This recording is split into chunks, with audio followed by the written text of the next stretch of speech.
Succession battles are always interesting. What you have in succession battles are these entities that are jockeying for position. They want to be the top dog, the head honcho, the man in charge, or the woman in charge. And in succession battles, there are often instances wherein one entity has absolutely no right to the power that they are trying to claim. We're going to now turn our attention to the dynamic of Ishmael and Esau. We don't really talk about Ishmael, but now seems a perfect time to do so. What we're going to be doing is looking at this dynamic of Ishmael and Esau being understood in the biblical narrative as the actual alpha males. They are presented as the true patriarchs. Now, when individuals are reading the scripture, they may come away with a different narrative, but this is the narrative that is in scripture. It is very clear that Ishmael is the head and Esau is the head. However, you have a supplanting dynamic that is going on, wherein the entities that are not the heads become the heads. And even though it may be obscured in the narrative, what is presented is that Ishmael and Esau are the actual true patriarchs of Abraham. Each time there is the supplanting of the firstborn son by a later born son, there is always an interesting narrative that goes along with it, and there is a justification for it. And so, with respect to Ishmael and Esau, there are, of course, these justifications. What's interesting about Esau is not interested in the narrative in power, and he abdicates, if you will, his throne in the narrative to his brother Jacob, who has a bit of a power hunger. And so Jacob wants to rule. Esau, however, is not someone who is presented as desiring to rule. He appears to want to live another life. Jacob, however, wants to run things. In contrast to the Ishmael and Esau narrative, is the narrative of Isaac and Jacob. Now, of course, both of these situations are brother narratives, and in one instance, we have twins. But what's going on with the narrative of Isaac and Jacob is the presentation of these two entities as what is known as a beta male. So they are the second males. The other thing that is presented is that these entities are identified as the pretenders. And so if you look at our discussion related to Solomon, if you look at other historical battles for succession, you have a better understanding of what the pretenders are. And so the pretenders are those who are assuming a birthright position. They are assuming a claim to a throne for which they don't really have a legitimate claim. It's always interesting when you hear individuals talk about divine order. They are apparently only interested in divine order when it applies to certain situations. So when it's not convenient, then divine order goes out of the window.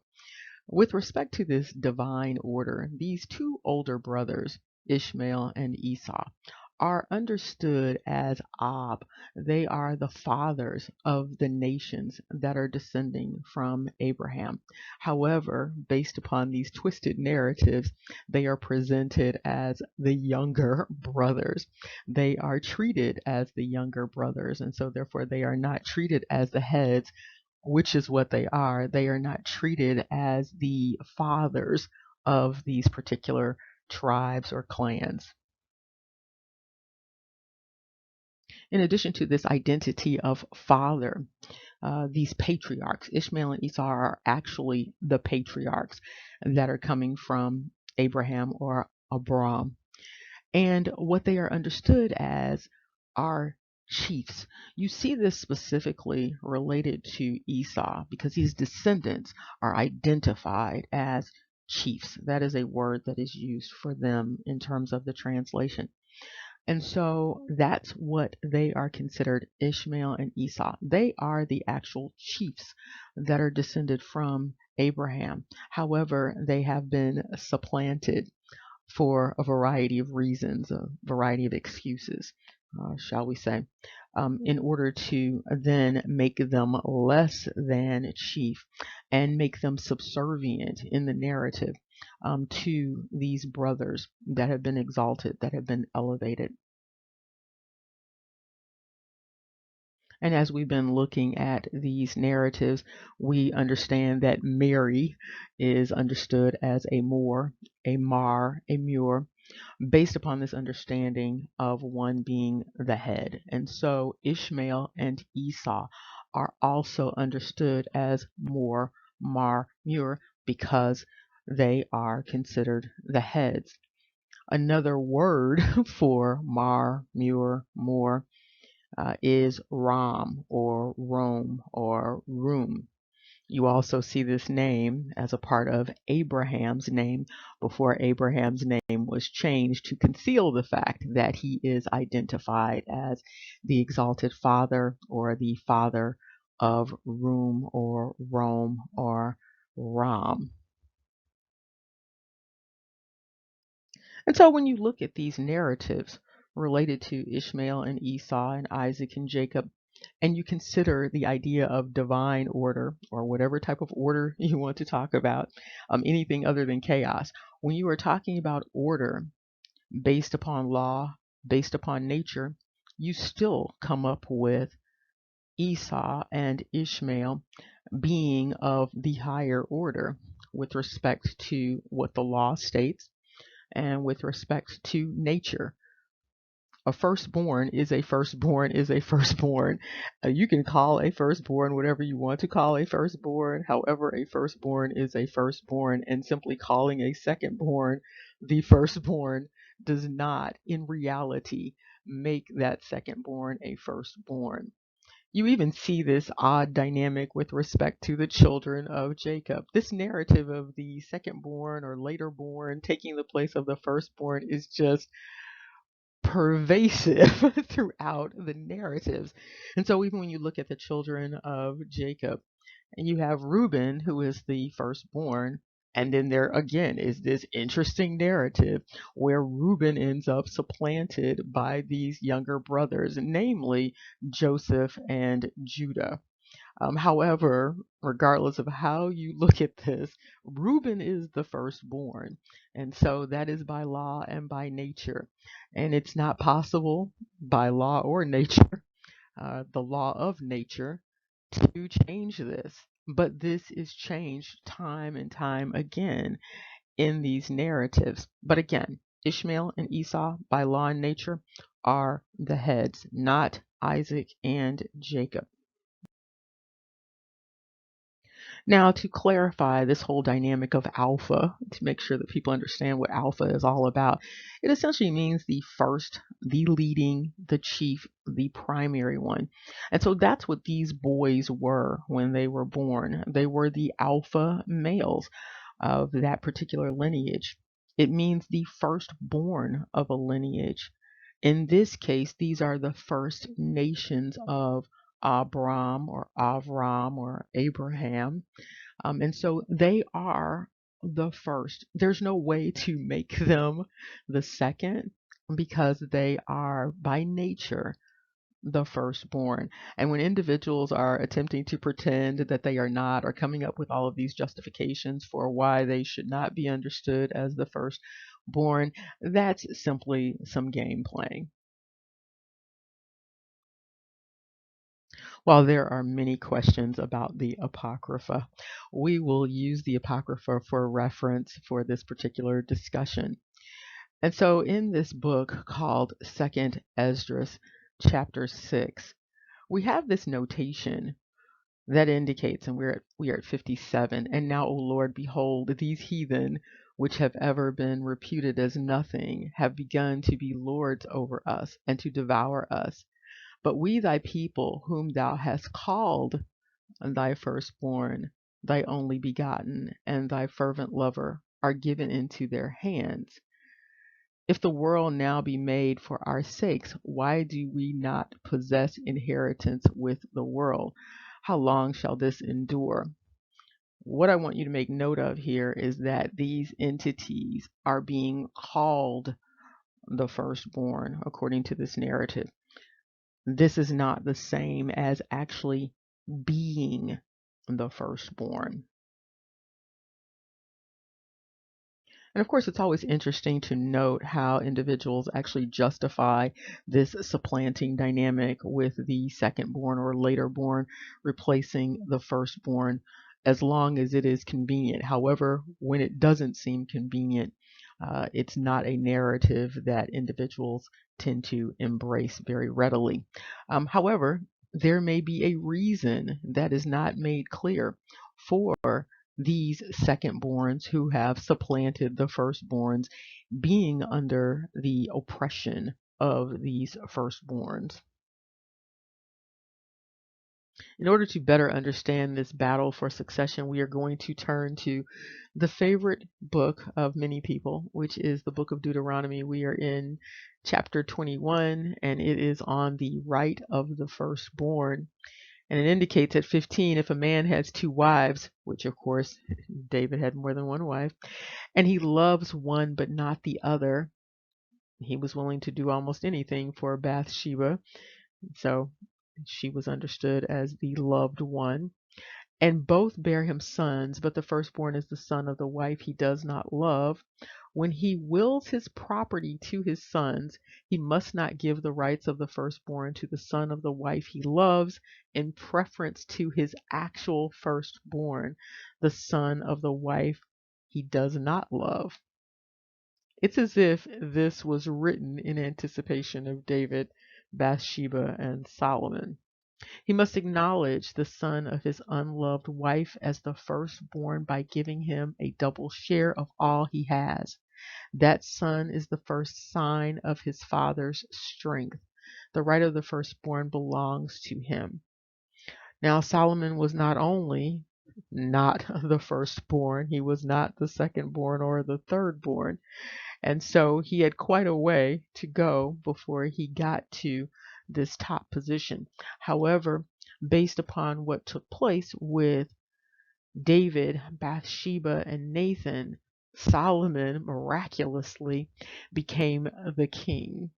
And so when he became the king, he supplanted the entities that should have been ruling in place of him.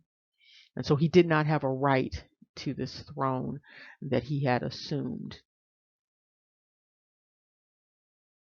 So now back to Isaac and Jacob. Again, Isaac and Jacob are presented in the narrative as the beta males. They are the second-born males. They would be considered the babies of the family. However, the babies of the family rise up to become the heads of these families. But in terms of a succession dynamic, these entities, as with Solomon, would be considered the pretenders, meaning that in terms of law and in terms of nature, they don't have that legitimate claim to the throne. Now, of course, there are divine interpretations that are offered in order to support the contention that these are their rightful positions. However, when you look at what Deuteronomy is stating, it is clearly indicating that the divine order is for the firstborn male to be treated as such in terms of position and in terms of possession. Now, why is Solomon understood as the great pretender? This is not a global understanding of Solomon. This is an analysis of the situation with Solomon and a conclusion that has been drawn based upon that analysis. Solomon, in the narrative, lays claim to something that is not actually his. And specifically, as indicated in Merriam-Webster, he is laying claim to a throne for which he does not have a just title. Even though his father names him the king, the father, based upon what many people refer to as laws, statutes, and commandments, did not have the power to make Solomon the king. And he was also violating the law by giving Solomon this birthright position and this blessing. Solomon is a younger brother, and therefore he was not next in line to the throne. If you are familiar with the Lion King narrative, you are aware of the fact that there is a succession battle that is at the heart of the Lion King narrative. And so you have an entity that is the true heir to the throne. His name is Simba. However, there is some supplanting going on with the younger brother of the father of Simba. His name is Askari, and Askari has an interesting meaning. And so Askari, also known as Scar, is understood as the younger, in the same way that Isaac and Jacob are actually the younger. And so in terms of the Lion King narrative, Ishmael and Esau are identified as Simba. Isaac and Jacob, however, are identified with Askari or Scar. And so Scar uh, symbolizes this identity appropriation dynamic. And so with respect to Jacob, of course, there is an identity appropriation that's pretty clear. However, whenever someone is assuming the role of someone else that they are not supposed to be assuming, or taking on the identity of someone else and then shedding their own identity, what you have is this identity appropriation. And so, as with Askari, you have this identity appropriation with both Jacob and with Isaac in relation to Ishmael and Esau. You might want to do a little research on Askari when you have some time. We're just going to do a brief overview of Askari for this discussion.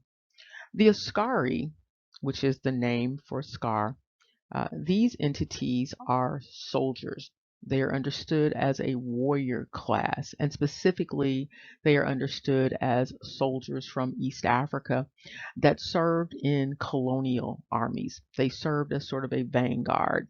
They served to usurp indigenous people, essentially in these colonization dynamics. And so Askari serves as a usurper. This name Askari is transliterated as Lascar or Lascar. It's also important to note that with respect to Jacob, Jacob has descendants that are also understood as the warrior class, and they are understood as the warriors in a variety of cultures historically. And so that would be Yehuda or Judah. And so this particular collective under Jacob is identified as Askari. It also might be important to keep in mind a subplot or a sub-narrative that is running through all of these narratives. And this subplot or this sub-narrative involves the beguiling mother dynamic. You see the beguiling mother with Sarah, the beguiling mother with Rebecca, the beguiling mother with Bathsheba. And so these women are presented as participating in or orchestrating the supplanting of the firstborn in favor of a later born child. You saw this with Sarah and Isaac. You saw this with Rebecca and Jacob. You saw this with Bathsheba and Solomon. And so all three of these women are actually elevated in scripture. And so Jacob elevates these women who are beguiling as something to be revered, as something to be acknowledged. This is important to keep in mind because what is being indicated here is that Jacob values, we were talking about Jacob, we were talking about Jacob's descendants, they value this dynamic of being beguiling. They value this dynamic of supplanting. They value this dynamic of overthrow. They value this dynamic of taking that which does not belong to them. And you see this throughout the narrative. This isn't something new that we are just discovering. This is a part of the narrative, and there is significant justification for this across the board. You even see this elevation of Esther in the narrative, and she also is beguiling. And so, in many ways, what is going on is a belief, apparently, in the end justifying the means. And so it might be said, with respect to this particular collective, that in order to address this particular collective, that you might need to fight fire with fire. And so that might be the reason for a Machiavellian response to the beguiling Jacob. Given this subplot, sub-narrative dynamic of the beguiling mother, one should not be surprised if one day there emerges a narrative related to Mary, wherein she is understood as descended from either Ishmael or Esau. Because what this might do is present an opportunity for Mary to symbolize what is known as the unification of the crowns. And so this might be done in a way that is similar to what took place with the other Queen Mary. And so we had Mary, Queen of Scots, and because of her ancestry, she was able to pass down to her child, King James, this power to ultimately unify all of these crowns in this one person. And so there may be a narrative coming about related to this particular Mary as representing sort of this ultimate unification of the crowns. With me, Hail Mary, run quick, with me, Hail Mary, run quick,